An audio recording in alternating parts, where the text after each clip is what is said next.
네, 안녕하세요, 여러분. 반갑습니다. 존리 부자학교 대표 존리입니다. SK 하이닉스 실적이 발표가 됐잖아요. 네. 영업이익이 직전 분기 대비 2배 이상 37조가 넘었더라고요. 그러니까요. 우리가 사실은 이런 것들을 예측하지 못했거든요. 그렇죠? 이게 반도체라는 것, 특히 이제 메모리 쪽은 보통 이 커머더티라고 그래서 차별성을 두기가 힘든 그런 것들인데, 그래서 사이클이 굉장히 업앤다운이 굉장히 많은 거잖아요. 네. 그리고 삼성하고 하이닉스가 메모리의 거의 대부분의 마켓시어를 갖고 있으니까, 그리고 엄청나게 투자를 하니까 이 새로운 그 기업들이 들어오기가 힘든 그런 구조가 됐죠.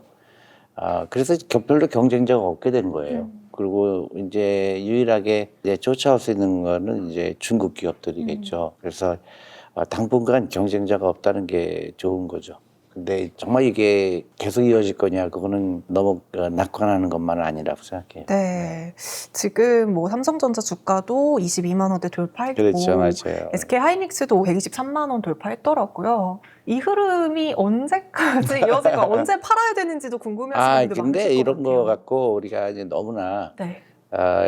많은 분들이 이렇게 얘기를 하거든요. 이거 언제 사고 언제 팔아요? 네. 근데 그거는 우리 항상 먼저 팔고 싶어 하는 거 있어요. 팔고 도망가고 싶은 거. 수익이 일단 생기면. 네네. 그거는 굉장히 좋은 투자 방법이 아니고 결국은 내 주식 비중의 전체에서 삼성하고 하이닉스가 몇 퍼센트 정도 있으면 좋을까. 그게 되게 중요해요. 그래서 이거 몰랐으니까 팔고 또 딴 데로 올라가고 그러는 건 좋은 투자 방법이 아니고, 네. 예를 들어서 내가 삼성전자가 내 전체 자산의 한 15% 있다, 20% 있다. 근데 주가가 올랐으니까 그게 뭐 40%될 수도 있잖아요. 네. 그럼 일부를 정리하고 좀 그동안 덜 올랐던 거에 비중을 늘린다든가 그렇게 하는 게 제일 좋은 투자 방법이죠. 그러니까 우리는 계속 빠지기 쉬운 함정이 뭐냐면 올라가면 얼른 팔고 도망가고 싶은 거예요. 네. 근데 그거는 이게 만약에 회사가 계속 좋아진다 그러면 팔 이유가 전혀 없죠. 근데 이제 중간에 올라갔다 또 내려가기도 하지만 일일이 그렇게 할 필요가 없죠. 그러니까 우리는 너무나 단기적으로 가격 맞추는 거를 투자라고 착각하니까 투자하는 게 힘들죠. 여전히 회사에 문제가 없고 계속 그럼요. 성장하고 있다라고 한다면 굳이 수익을 빠르게 챙길 필요는 없다. 그렇죠. 그러니까 주식이라는 거는 지금 뭐 20만 원이 됐고 23만 원이 됐고 뭐 하이닉스 100만 원대 120만 원대 물론 좋죠. 근데 120만 원 됐으니까 얼른 팔아서 또 다른 데로 옮겨가야 되겠다. 그건 좋은 방법이 아니에요.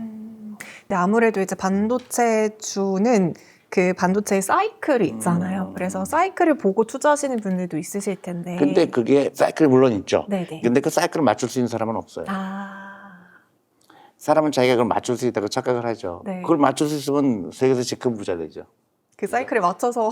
그렇죠. 이때 사고 이때 팔았다면 팔았다면은 아마 세계에서 가장 큰 부자가 되겠죠. 근데 그건 투자가 아니라 투기죠. 투자와 투기는 다르죠. 내가 이 기업에 계속 잘 되고 앞으로 돈 많이 벌 것 같으면 그냥 가만히 있는 게 제일 좋죠.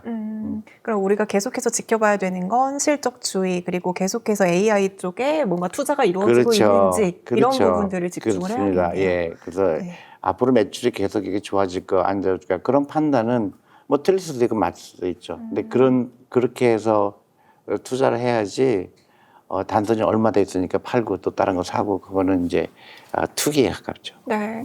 어쨌든 지금 뭐 SK 하이닉스도 그렇고 삼성전자도 그렇고 실적 너무 잘 나왔고 뭐 여러 가지 좋은 소식들이 있기는 합니다만, 최근에 삼성전자 쪽에서 노조에 대한 잡음이 살짝 있잖아요. 이런 부분들 때문에 또 걱정하시는 분들도 있으실 것 같은데. 그 문제 안 돼요. 그 문제 안 됩니다. 가볍게 넘겨도 되는 걸까요? 그렇죠. 노조 때문에 회사가 잘못되거나 그거는 철강 회사라든가 뭐 이제 그런 성장성이 별로 없는 회사들은 좀 문제가 클 수 있죠. 그러니까 노동력이 차지하는 비중이 높은 기업들은 그럴 수 있죠. 네. 근데 이거는 첨단 산업이고 또 그러니까 노동의 그 비용이 다른 산업보다 그렇게 높은 게 아니고요. 예. 그래서 노조는 크게 걱정할 필요가 없다. 자, 그러면 지금 어쨌든 수급 자체는 반도체 쪽에 많이 쏠려 있기는 합니다만, 그래도 주도주는 계속 좀 이동을 하는 이제 순환의 사이클이잖아요. 주식시장에 있어서는. 만약에 반도체 수급이 어느 정도 이제 끝나고 종료가 된다면 다른 쪽으로 수급이 이동할 텐데. 대부분 이제 그거를 자꾸 주도주를 찾으려고 하는데 네. 그것도 굉장히 어떻게 보면 너무 단기적으로 생각하는 거죠. 그러니까 주도주라는 거는 네. 주도주가 있는 게 아니라 어떤 기업이 언더밸류 했느냐, 그러니까 어떤 기업이 아주 저평가됐느냐를 찾는 노력이지. 예를 들어서 앞으로 방산이 될 거야. 그래서 방산 쪽으로 옮겨갔다가 네. 또 이번에는 뭐 저기 바이오 쪽으로 간다든가. 네, 네. 이제 그거는 그 좋은 투자 방법이 아니에요. 가장 중요한 건 뭐예요? 그 기업의 가치를 보고 투자하잖아요. 근데 삼성전자는 굉장히 가치 접근했는데 예를 들어서 아니면 뭐 너무 오버슈팅 했다든가. 그건 이제 사람에 따라 틀리겠죠. 네. 그러면 그동안 소외된 것 중에서 너무나 가치에 비해서 너무 싸다든가 그런 기업에 투자하는 것도 좋죠. 예를 들어서 PBR이 뭐 한 0.5 된다든가 굉장히 낮은 기업들 조금씩 담아두는 것도 좋은 방법이라고 생각하고요. 우리는 너무 막 성장에만 막 그럴 때 오히려 그 사람들이 눈여겨보지 않는 그런 가치를 봤을 때 뭐 현금이 너무 많고 그 시가총액에 비해서 그런 거 조금씩 모아가는 것도 좋고요. 또 제가 생각할 때는 이제 이제 디스카운트 에셋이라고 해서 네. 한국에서 굉장히 주가가 지금 많이 올랐잖아요. 근데 디스카운트 된 데가 아직도 많거든요. 그래서 우선주라든가 우선주. 네, 아니면 뭐 지주사 네, 그런 것들 또 PBR이 굉장히 낮은 것들 아직도 그런 데가 많거든요. 네, 그런데 관심을 가지는 것도 좋죠. 항상 투자할 때는 남들이 관심 안 가질 때가 되게 좋아요. 그게 제일 싸게 살 수 있는 방법이죠. 그렇죠. 그렇죠. 근데 사람들은 막 올라가는 걸 쫓아가려고 하다 보니까 이제 힘들죠. 그래서 이제 투자의 가장 그 현명한 방법은 남들이 별로 안 좋아하는 거를 되게 찾으려고 노력해야 되죠. 이게 아무래도 막 경제방송 보면 주도주가 지금 이것입니다라고 하니까 저도 왠지 주도주에 탑승해야 될 것 네, 같고 이런 그거는 마음이 이제 들거든요. 자기만의 투자 철학이 없는 거예요. 네. 막 이거 안 사면 큰일 날 것 같죠. 네, 네. 그러니까 요새도 보면 뭐 어떤 뭐 제약주라든가 2차 전지라든가 전혀 돈을 벌고 있지 않은데도 막 누가 막 이거 막 안 사면 큰일 날 것 같이 하잖아요. 그러다가 낭패를 보죠. 그래서 자기만의 투자 철학이 중요한 거고 가능한 한 샀다 팔았다 안 하는 게 좋아요. 그럼 그 반도체 주가 있고 그 밑단에 뭐 밸류체인이라든지 이런 것들이 있잖아요. 네. 이런 뭐 후공정이라든지 네, 뭐 네, 이런 네. 소재 이런 쪽에 투자하는 것도 어떻게 보세요? 그것도 좋죠. 그러니까 다 좋은 건 아니죠. 네, 그러니까 그것들이 실제로 돈을 버는지 매출이 늘어난지 그 정도는 체크해 봐야 되는 거죠. 네, 네. 이거 뭐 관련 산업이니까 무조건 좋겠지 하고 사는 것보다 그 회사가 실제로 상황이 좋아지는지 그런 것도 봐야 되겠죠. 대부분 좋아질 수 있죠. 이제 삼성전자가 매출이 늘어나게 되면 아무래도 연관 산업들도 같이 좋아질 수가 있는데 그것도 굉장히 차별적으로 봐야 되죠. 모든 게 다 그렇게 되는 건 아니죠. 역시나 숫자로 증명되고 있는 그럼요. 그런 기업들. 그러니까 항상 그 어떤 주도주가 뭐냐 찾기 전에 네. 내가 이 회사의 주인이 되고 싶은지, 내가 이 회사랑 동업하면 10년 후에 내가 큰 부자 되겠구나. 그런 마음으로 투자하는 게 가장 현명한 방법이에요. 그러니까 단기간에는 또 소외될 수도 있고 네. 그렇지만 꾸준히 모아가는 그게 제일 좋은 투자 방법이죠.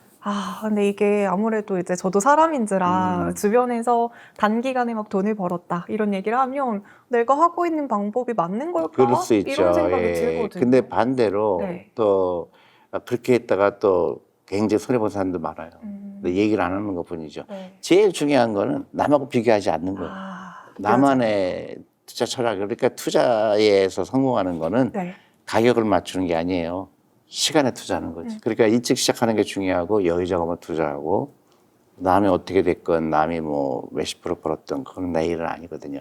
내가 주식 투자하는 이유는 10년 후, 20년 후에 그 돈이 복리하고 만나서 크게 되는 목적인데 사람들은 자꾸 그걸 맞추려고 하니까 얼마나 힘들어요. 네. 주도주 찾으러 다니고 회사가 일을 하는 거지 내가 일하는 게 아니거든요. 그러면 진짜 단기적인 뭐 주가의 흐름을 맞추고 이거는 의미가 없을 수도 있겠네요. 의미가 없는 것도 있고요. 못해요. 음.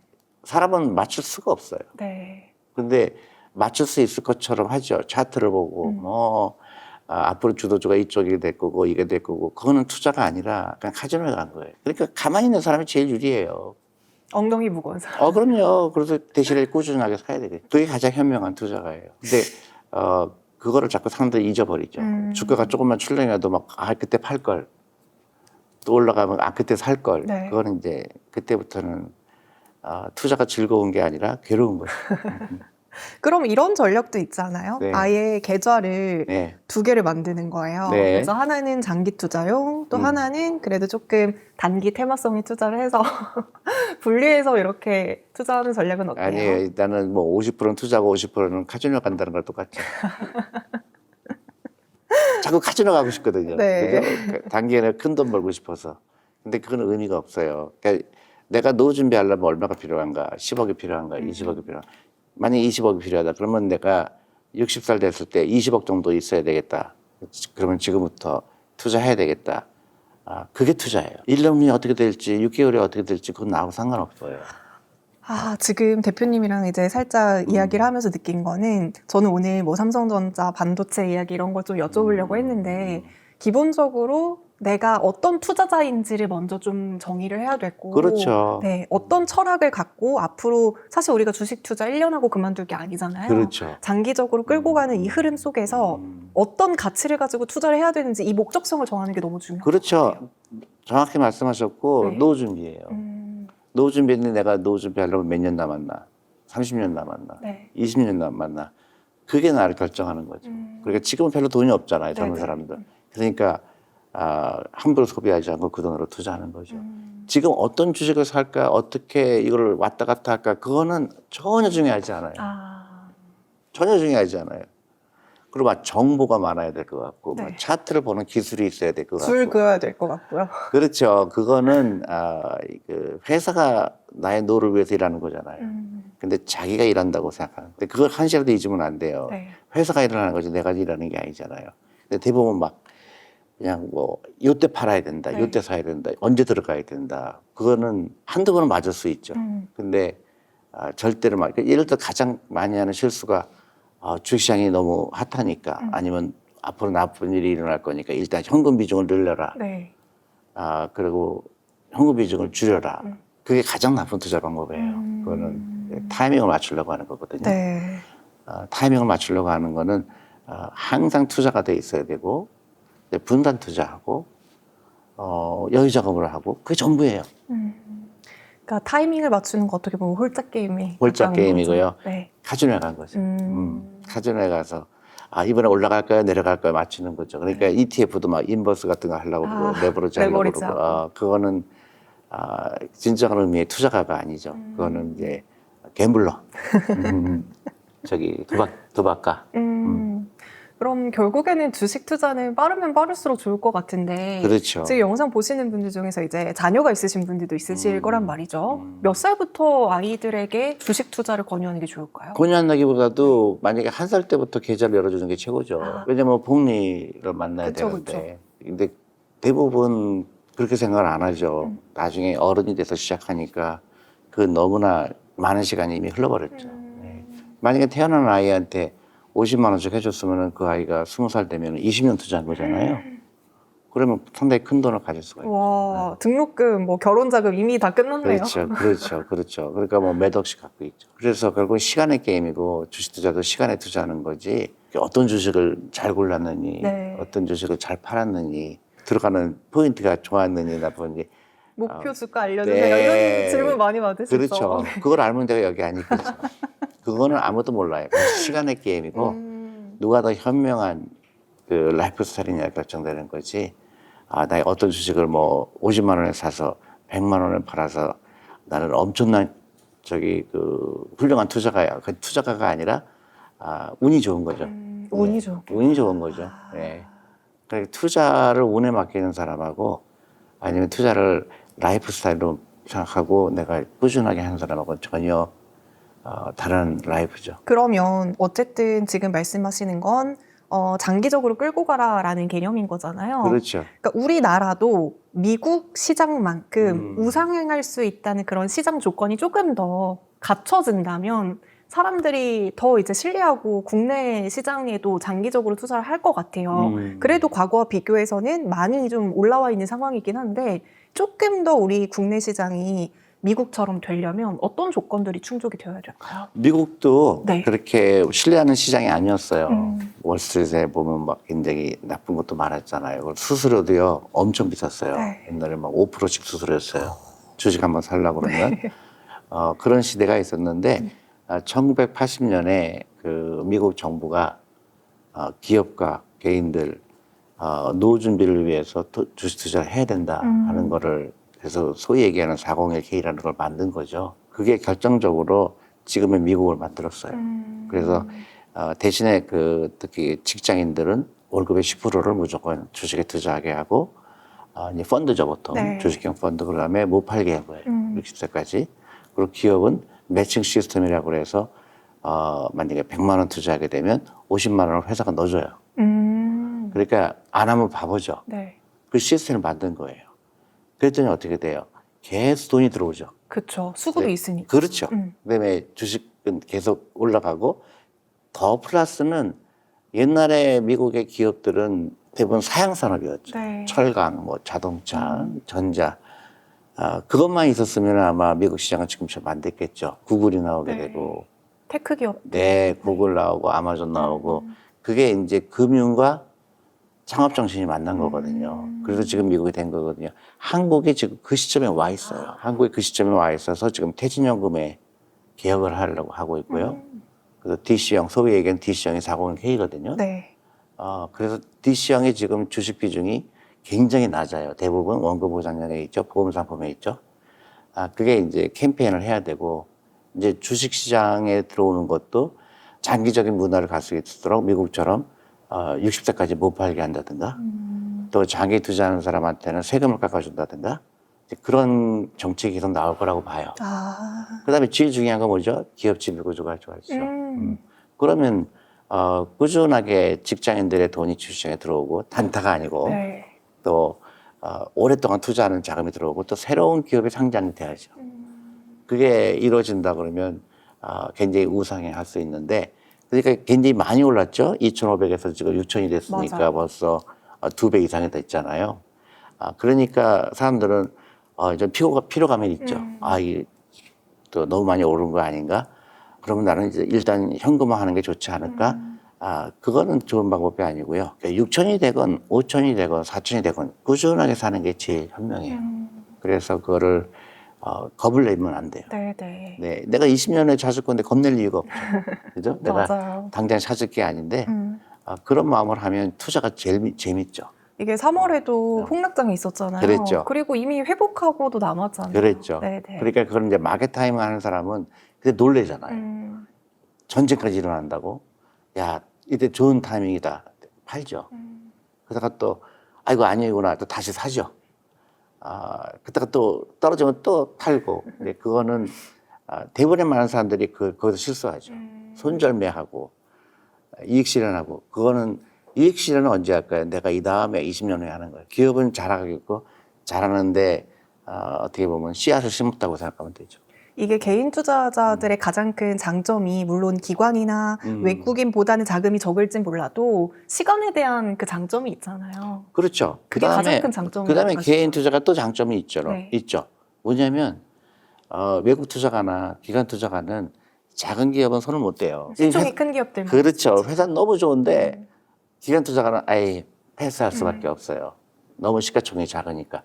근데 개인들은 얼마든지 할 수 있죠. 코스닥에 상장된 그럼요. 네. 대신에 이제 제대로 해야지.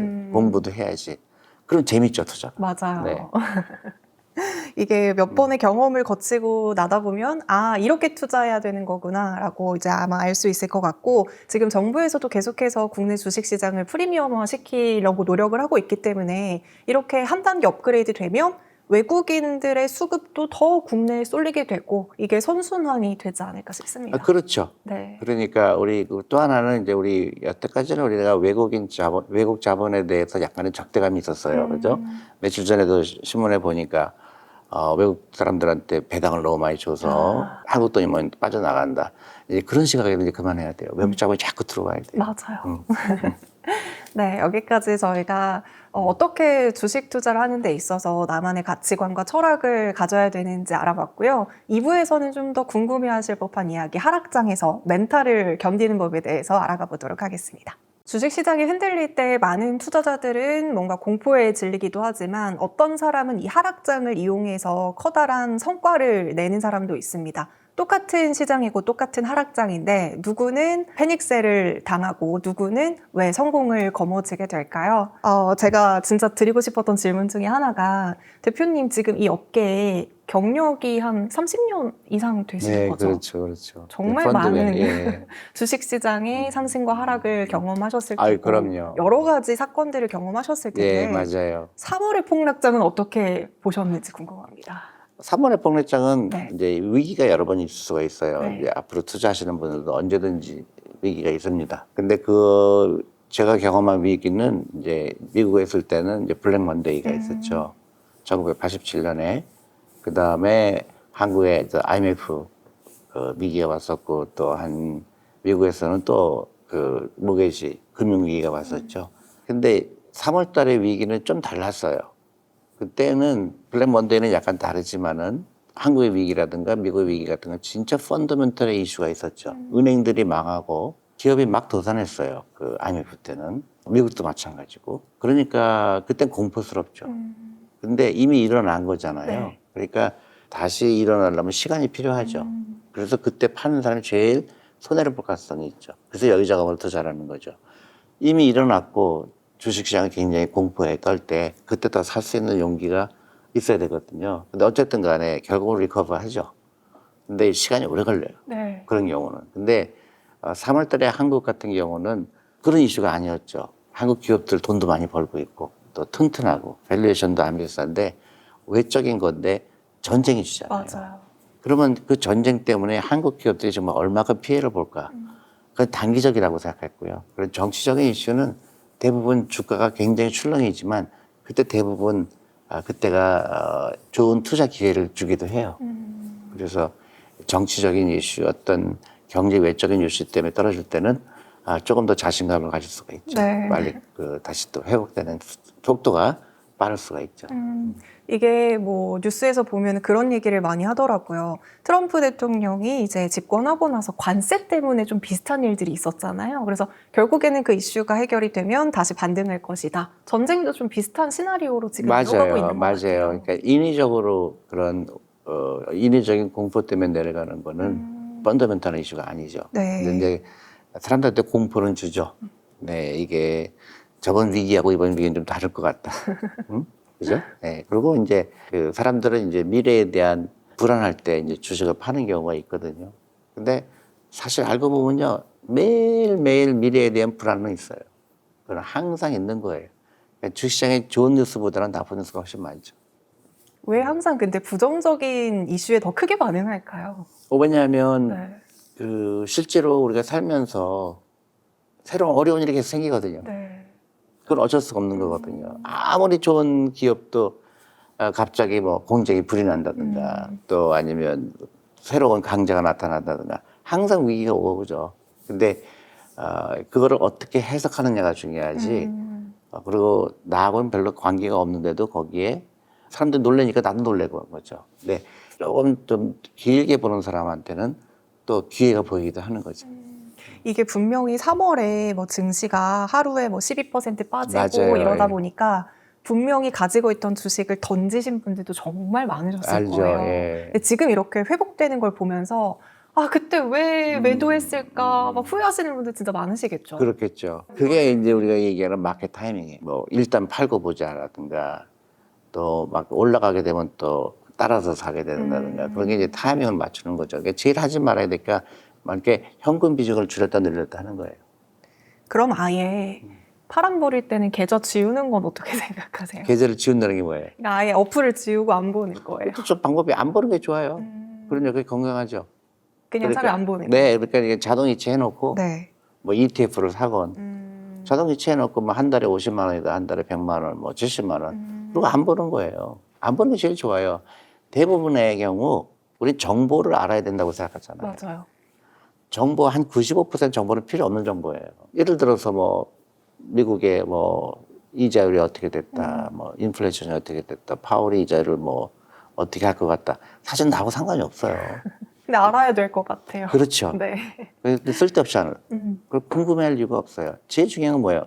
내가 투자한 기업이 돈을 못 벌 것 같은지, 돈을 잘 벌 것 같은지. 그게 중요하잖아요. 맞아요. 왜냐하면 음. 시장이 안 좋아도 혹은 전체적인 지수가 떨어져도 내 주식만 오르면 되거든요. 그럼요. 네. 그러면 그렇죠. 그 기업이 잘하고 있다는 그렇죠. 증거인 그렇죠. 거니까. 그리고 되게 신기하죠. 지금 사상 최대로 올랐잖아요. 네. 한국도 그렇고 미국도 그렇고. 지금 전쟁 끝났어요, 안 끝났어요? 안 끝났어요. 그죠? 왜 그래요?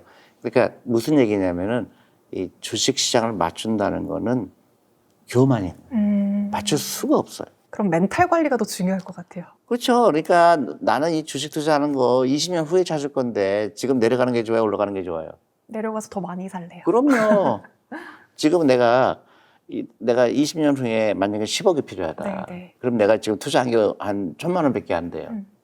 앞으로 10억 돼야 되잖아요. 네. 그럼 지금 비싸게 되면 어떻게 돼요? 1,000만 원밖에 투자 안 했는데 앞으로 계속 사야 되는데 이게 올라가면 어떻게 돼요? 불안하잖아요. 그렇죠. 떨어지는 게 좋아요, 올라가는 게 좋아요? 떨어지는. 그렇죠. 그럼 앞으로는 너무 이제 주가 지수가 떨어졌다고 해서 공포를 느끼기보다는 네. 이 기업이 탄탄한지를 먼저 보고 그렇죠. 이성적으로 판단. 맞아요, 맞아요. 그러니까 막 이 회사가 너무 돈을 잘 벌었는데 갑자기 20%가 날라갔어요. 그럼 보면은 와 이거 말도 안 돼. 야 이거 더 사야 되겠네 이런. 근데 그거를 안 보고 그냥 시장을, 그러니까 제일 중요한 건 시장을 보지 말고 기업을 봐라. 그렇게 얘기하고 싶어요. 네. 시장을 보는 거는 그렇게 나한테 큰 도움이 안 돼요. 그럼 저는 이것도 약간 궁금한데요. 시장이 많이 빠졌을 때 주도주도 같이 빠지고 잘 안 가는 종목들, 저평가된 종목들도 같이 빠지잖아요. 이때 주도주를 더 담는 게 주도주가 필요. 주도주는 네. 우리 시장에서 얘기하는 거예요. 그 시장이 얘기하는 거지. 네. 나는 내가 투자하는 기업을 봐야지. 근데 기업을 보기가 어렵기도 하니까 네. ETF 사는 거고 반드시 연금저축 펀드부터 시작해야죠. 이것부터 진짜 저 네. 확실해야 되겠네요. 네. 주도주를 잊어라. 그럼요. 그러니까 주도주라는 게 있는 것도 웃기는 거고 또 테마주라는 것도 웃겨요. 이제 6월 되면은 또 정치 테마주 많이 올라가잖아요. 그런 거는 제일 잘못된 투자죠. 음. 어떤 정치인이 뭐 대통령 된다고 해서 어떤 정치인이 뭐 국회의원 된다고 해서 거기 뭐 그 테마주가 있다는 거는 그거는 정말 말도 안 되는 투자죠. 예전에 이제 대표님께서 명품이라든지 소비를 줄이고 차라리 주식을 사라 이 말씀을 많이 하셨잖아요. 그렇죠. 그럼 차라리 진짜 명품. 차라리가 아니라 네. 그게 명품 사는 게 바보죠. 그쵸. 네, 명품 일 안 하잖아요. 그러니까 물건으로 얻은 행복은 진짜 오래 가지 못하고 그다음에 그때는 너무 행복했는데 그렇지. 근데 이제 조금 지나면 어떻게 돼요? 아픔으로 오죠. 카드가 갚아들죠. 할부를 내야 되니까. 네. 그리고 유행이 지나면 또 그 비싸게 준 걸 안 들게 그러니까 되고. 우리가 부자가 되려고 하지 않고 네. 부자처럼 보이려고 하죠. 가장 나를 가난하게 만드는 게 부자처럼 보이려고 하는 거죠.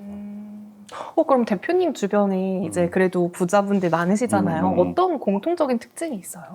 진짜 부자들은요, 네. 그 사람이 찬 시계 보면요, 다 싸구려예요. 그게 이제 카시오라는 거 있지, 옛날에 뭐 5만 원짜리. 네네. 대부분 그거예요. 그 다음에 신발 막 네. 100만 원짜리 사는 사람, 어떤 사람입니까? 다 가난한 사람이에요. 과시하려는 사람. 네, 근데 부자들은 뭐 2만 원짜리 운동화 사는 거죠. 근데 그런 데 관심이 없어야 돼요. 근데 부자처럼 보이는 거에 관심이 없어야 되죠. 그러면 어디에 관심이 있어요? 돈을 어떻게 불릴 것인지. 아니, 뭐, 불린다기보다도 그 관심이라는 거는 네. 그러니까 남한테 부자처럼 보이려고 할 이유가 없잖아요. 아. 그래서 자기가 하고 싶은 거 하는 거예요. 근데 우리는 돈을 모아서 백을 사거나 돈을 모아서 비싼 차를 사거나 네. 이제 그때부터 노후 준비가 어려워지는 거죠. 그러니까 우리가 마라톤을 뛰는 거나 비슷한데 마라톤 뛸 때는 뭐예요? 우리 귀걸이도 하고 뭐 높은 구두 신고 안 하죠. 똑같아요. 나 이제 인생을 살아가야 되는데 내가 돈이 필요하잖아요. 그럼 어떻게 해야 돼요? 천천히 꾸준하게 뭐예요? 일찍 출발하는 거죠. 네. 그래서 어렸을 때부터 투자하고 남 들여다보는 거 아니죠. 내가 마라톤 뛸 때 옆에 사람 막 퍼는 거 아니잖아요. 그런 라이프 스타일이 중요해요. 결국은 라이프 스타일이에요. 천천히, 꾸준히, 조금 더 일찍. 일찍 출발해요. 아마 이제 부자가 되고 싶어 하시는 분들이 이 채널을 보시겠죠. 당연하겠죠. 예. 그냥 평범한 직장인들도 지금부터 소액으로도 투자를 꾸준히 시작하면 그럼요. 부자가 될 수 있나요? 당연하죠. 그게 복리예요. 그러니까 일찍 할수록 유리한 거예요. 그러니까 없는 돈이다. 내가 월급에 만약에 300만 원이다. 네. 30만 원은 없는 돈이에요. 그냥 투자하세요. ETF, 연금저축펀드를 통해서. ETF라고 하면 코스피 뭐 코스피도 좋고 뭐 200이라든지. S&P도 좋고 아니면 50대 50 하고 가장 영리한 게 이렇게 심플하게 투자하는 거예요. 그쵸. 근데 뭐 심플이 주도주가 어디 있고 따라다니고 뭐 이거 샀다 팔았다 하는 거는요. 네. 이거는 혼자 쓸데없는 짓을 하는 거예요. 그건 주식 투자가 아니다. 그래서 이제 그 카지노라는 거예요. 카지노 가면 한두 번 따죠. 네. 근데 매일 가면 어떻게 돼요? 다 읽고 빚까지 지게 되겠죠. 완전히 패가 망신하죠. 네, 네. 주식에 패가 망신한 사람이 그런 사람들이에요. 내가 일하는 게 아니라 기업들이 일을 하잖아요. 내가 노후 준비하는 게 아니라 내가 투자한 기업들이 돈을 벌어서 나한테 배당도 주고 주식 가격도 올라가기 때문에 그래서 내가 노후 준비 되는 거지 내가 샀다 팔았다 해서 노후 준비 되는 게 아니에요. 그럼 계좌에 한 몇 개 정도의 종목을 가지고 있는 게 내가 이제 운용하기 가장 좋을까요? 처음엔 연금저축펀드부터 하시라. 연금저축펀드부터요? 네, 그 계좌부터 해라. 네. 그거 채우기 어렵죠. 1,800만 원 채워야 네네. 되잖아요. 그러면 한 달에 얼마 넣어야 돼요? 150만 원 넣어야 돼요. 웬만한 월급 정이 힘들죠. 그렇죠. 그러니까 300을 기준으로 한다면 절반 이상이니까. 그러니까요. 그것부터 해야 돼. 근데 자꾸 개별 주식 하려고 그래요. 그거는 바보예요. 세금 혜택을 안 주잖아요. 맞아요. 근데 하자면 내가 ETF 하셔라. 연금저축펀드에. 그러면 대부분 이제 그게 이제 지루한 거예요. 이제 하나 딱 해갖고 막 10배 되는 거 빨리 찾고 싶은 거예요. 근데 그건 없어요. 그런 거는. 우리가 도박하면 안 된다고 얘기하는 거 똑같아요. 네. 그러니까 많은 사람들이 주식 투자를 도박이라고 생각하는 이유가 그렇게 착각했기 때문에 그래요. 가격을 맞추는 걸 투자라고 생각해요. 시간에 투자하는 건데 시간 제발. 진짜 워런 버핏의 이야기들이 다시금 떠오르게 그렇죠. 시간에 되네요. 투자하는 거예요. 혹시 대표님도 처음에 주식 이 시장에 입문하셨을 때 처음 업계 몸담으셨을 때 저처럼 막 주도주 찾고 이렇게 아니에요. 저도 이제 처음에 미국 직장 다닐 때는 네네. 아까 얘기했던 401K에서 그러고 이제 자산운용사에서 꾸준히 와서 트레이닝을 시켜요. 주식 투자 그렇게 하는 게 아니다. 네. 그다음에 이제 내가 펀드 매니저 하면서 펀드 매니저는 어떤 펀드를 운영하잖아요. 그거는 항상 95% 이상은 주식에 투자가 돼 있어야 돼요. 현금을 늘리면 안 돼요. 네. 그러니까 자연스럽게 항상 투자가 돼 있어야 된다. 그리고 이제 턴오버라고 그러는데 주식을 사고 파는 거를 거의 안 했죠. 나는 뭐 펀드 매니저일 때도 좋은 주식, 뭐 삼성, 뭐 포항제철, 뭐 이렇게 해놓고 놀러 다니는 거예요. 스트레스를 좀 덜 받으셨겠네요. 그럼요. 내가 스트레스 받을 이유가 없죠. 회사가 일을 하지 내가 일하는 게 아니잖아요. 회사가 삼성전자 내가 투자하면 삼성전자가 일하지 왜 내가 일해요. 네. 근데 자기가 일하려고 그래요. 이거 언제 살고 언제 팔을까. 그때부터는 투자가 아니라 온 국민이 도박을 하는 거죠. 그래서 미국에서도 그래서 젊은 사람들한테 투자하게 하고 인센티브를 주고 못 팔게 한 거예요. 60세까지 못 팔게 한 거예요. 네, 네. 그랬더니 미국의 중산층이 늘어나는 거죠. 저도 지금 제가 프리랜서여서 제가 열심히 일을 하는 구조거든요. 이게 아니라 시스템을 잘 구축을 시켜놔요. 그렇죠. 이제 내가 이제 사람은 인컴이 두 개죠. 네. 하나는 액티브 인컴, 내가 일을 해서 월급을 받는 거. 근로소득이죠. 네, 네. 그거는 절대 안 되죠. 맞아요. 그러니까 무조건 지금 젊으시니까 내가 번 거의 20%는 이제 없는 돈이다. 나한테 내는 세금이다. 그리고 잊어버리는 거예요.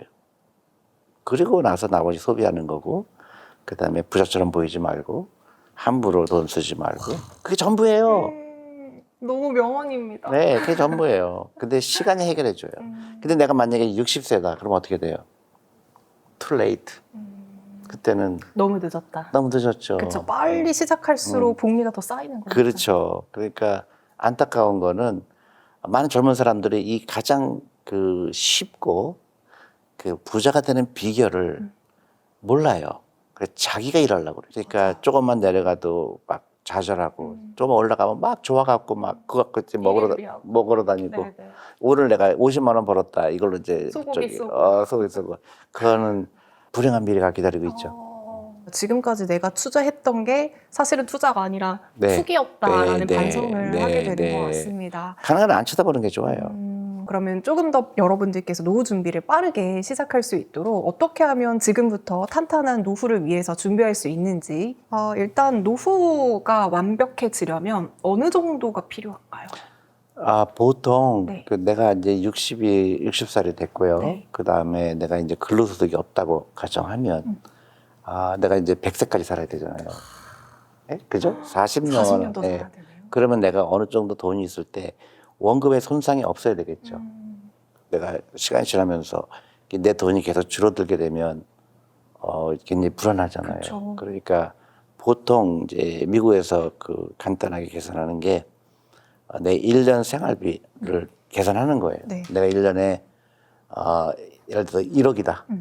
그러면 25배가 있어야 돼. 그러니까 25억이 있어야 돼. 내가 뭐 5천만 원이다. 네. 그러면 12억 5천이지. 근데 그게 굉장히 커 보이잖아요. 네, 네. 근데 그렇게 크지 않아요. 복리가 있기 때문에.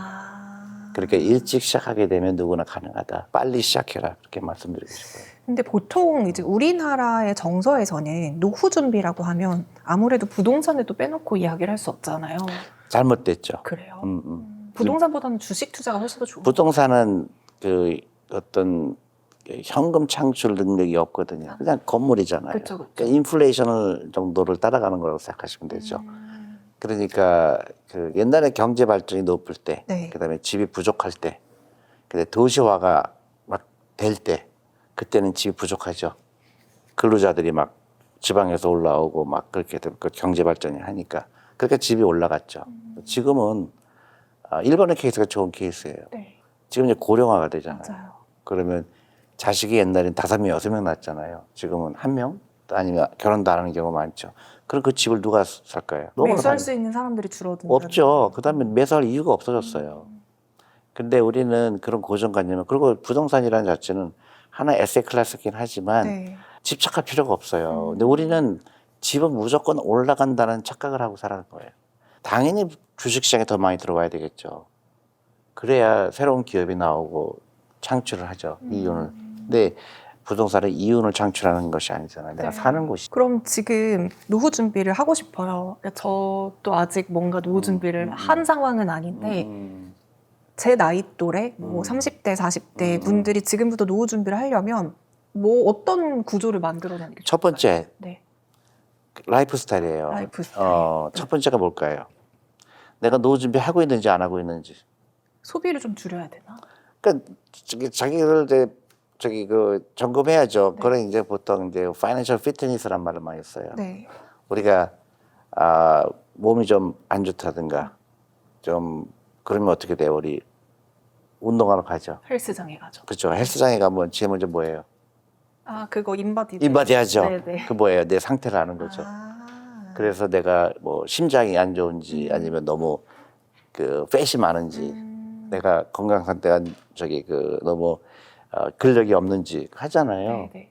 그럼 어떻게 해요? 그 다음부터 내가 굉장히 지금 문제가 있구나. 내 노후 준비 안 되겠구나. 이렇게 하다 보면 내 60세 되게 되면 큰일 나겠구나. 그죠? 네. 그럼 어떻게 해야 돼요? 지금부터 매일 가서 뭐예요? 운동하죠. 그게 노후 준비예요. 내 상태를 점검하고 부족한 부분을 이제 보완하는. 그렇죠. 예를 들어서 내가 이제 보통 그게 하는 게 뭐냐면 내 부채가 얼마인지, 내 자산이 어떻게 돼 있는지, 네. 내 월급이 어떻게 되는지, 내 월급이 나왔을 때 내가 어떻게 쓰는지. 그렇게 보면 이거 큰일 났구나. 내가 보니까 내 재산이 마이너스야. 카드값이 더 많아. 그러면 이제 빨간불이 들어온 거죠. 내가 심각하게 몸이 아픈 거죠. 그래 그걸 계산을 하면 어떻게 돼요? 카드 없앨 노력을 해야 되고 그다음에 함부로 돈 쓰지 않고 명품 안 사고 쓸데없이 돈 쓰는 거를 이제 주식에 투자하는 거죠. 그럼 만약에 부채도 있어요? 그리고 자산도 모으고 싶어요. 그러면 부채를 먼저 상환하고 자산을 모으는 루트가 좋을까요? 예를 들어서 네. 이제 부채가 어떤 거냐에 따라 다르죠. 내가 예를 들어서 뭐 주택담보대출. 그렇죠. 그런 거는 이제 이자율이 굉장히 싸잖아요. 네네. 이제 그거는 천천히 그 스케줄대로 갚아 나가고 그 다음에 이제 내가 월급을 받았을 때 제일 먼저 쓰는 게 뭔지. 사람들 대부분 제일 먼저 뭐예요? 쇼핑하러 가거나 아니면 뭐 배달 음식. 근데 그런 거 이제 끊어야 되죠. 제일 먼저 뭐예요? 10%, 20% 주식 연금저축펀드 계좌 열어서 거기에 뭐 ETF를 사는 거죠. 굉장히 간단하잖아요. 네네. 그리고 주식이 올라가고 내려가고 나하고 상관이 없어요. 나는 20년 후에 찾을 거니까. 편해요, 안 편해요? 편해요. 편해져. 그다음에 스트레스 희망이 없을 것 생기죠. 같아요. 네. 주식이 올라가고 나오고 나는 들여다보지도 않아요. 오늘도 하이닉스 많이 올랐다 하지만 나한테 그게 중요하지 않아요.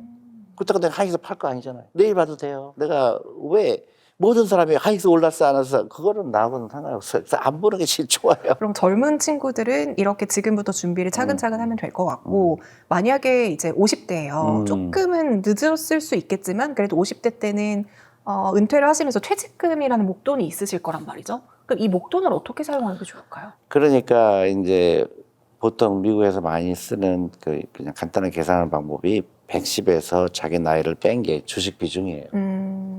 근데 만약에 내가 20대다 그러면 100% 주식에 투자해야 되고. 네. 그러니까 주식 비중을 좀 줄이고 다른 데 이제 예를 들어서 리츠에 투자한다든가, 리츠. 네. 채권에 투자한다든가, 이제 그런 이제 다양하게 투자하는 방법이 있죠. 근데 결국은 ETF에 다 있어요. 리츠 ETF도 있고, 네. 리츠 채권도 있고, 그러니까 그런 데 투자하는 게 제일 좋죠. 나이가 들수록 조금 더 안전자산에 투자 예, 비중을 조금 이제 높여야 변동성이 적은 것들. 근데 처음에 20대, 30대다 그러면 무조건 주식에 투자하는 거죠. 지금 영상 보시는 20대, 30대, 40대 여러분들 지금 당장부터 노후 준비하셔야 지금 안 하면 큰일 나죠. 지금 이미 많이 늦었어요. 정말요? 그럼 노후를 빈곤하게 만들 수 있는 최악의 습관은 어떤 게 있어요?